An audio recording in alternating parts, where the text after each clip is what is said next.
Mr. Amara, you're recognized for 5 minutes. Welcome. Thank you, Mr. Chairman, and thank you, Ranking Member McClintock. On behalf of the National Wildlife Federation, our 6 million members, our 52 state affiliates, it's just an honor to be with you today.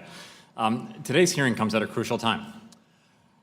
And this may be the beginning of the most important congressional conversation on wildlife in the last 45 years.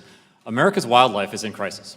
And you've heard report after report, you've had witness after witness talk about this, whether it's the report we put out last year talking about the 1/3 of species in the US that are in trouble, the Intergovernmental Science Policy Platform on Biodiversity and Ecosystems that talked about the 1 million species globally that are in trouble, or the report just a few weeks ago from In Science talked about the 3 billion birds that we've lost in population health just here in North America since 1970.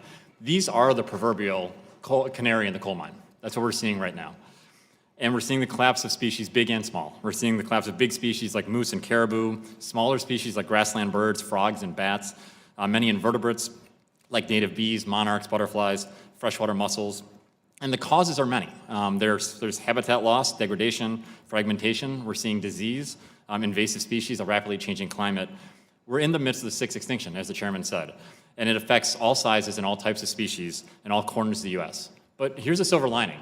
We can do something about it. We can actually fix it. The US has led the world in the conservation of the species that we hunt and fish. The North American model of wildlife conservation, which combines scientific management with a user-pay model and collaboration among the state agencies, federal agencies, conservation partners, landowners, has helped restore populations of deer, pronghorn, bighorn sheep, wild turkeys, waterfowl, the list goes on and on. And in fact, the most recent science report that talked about the 3 billion birds actually showed that as bird populations were declining, the bright spot in that report was that duck and geese populations, waterfowl populations, went up by 56%. Now, why is this? This is a direct result of combining collaborative efforts with dedicated funding for wetland conservation through the Federal Aid and Wildlife Conservation Act, Pittman-Robertson, the duck stamp, innovative programs like NACA, innovative programs like in the Farm Bill, and common sense protections under the Clean Water Act and the Migratory Bird Treaty Act. We've enjoyed some incredible successes as well, recovering iconic species, the big species that we care about, things like the bald eagle, the Yellowstone grizzly, the alligator, American alligator, brown pelicans, peregrine falcons, the Louisiana black bear. So we face a choice right now. Do we maintain the status quo and watch species continue to decline and try to prevent their extinction primarily through regulation and litigation, or do we choose a different path? Do we choose a path that's going to catalyze unprecedented collaborative conservation, that's going to proactively restore ecosystems, and it's going to try to recover species through collaboration in every corner of the country? That's what the bipartisan Recovering America's Wildlife Act does. That's what the leadership of Congressman Fortenberry and Congressman Dingell is bringing to the table with more than 139 of their colleagues as of today. They're proposing a visionary, collaborative solution that matches the magnitude of the crisis that we're facing. And the premise of the bill is simple. An ounce of prevention is worth a pound of cure. That we can save species and save money in the long run through proactive collaboration before species need more restrictive and expensive emergency room measures. We know exactly what to do. Every single state is already mandated by Congress to develop a state wildlife action plan, and that identifies clear strategies for how to recover species of greatest conservation need. But these plans are basically an unfunded mandate. Right now, it's about $60 million spread across all 50 states.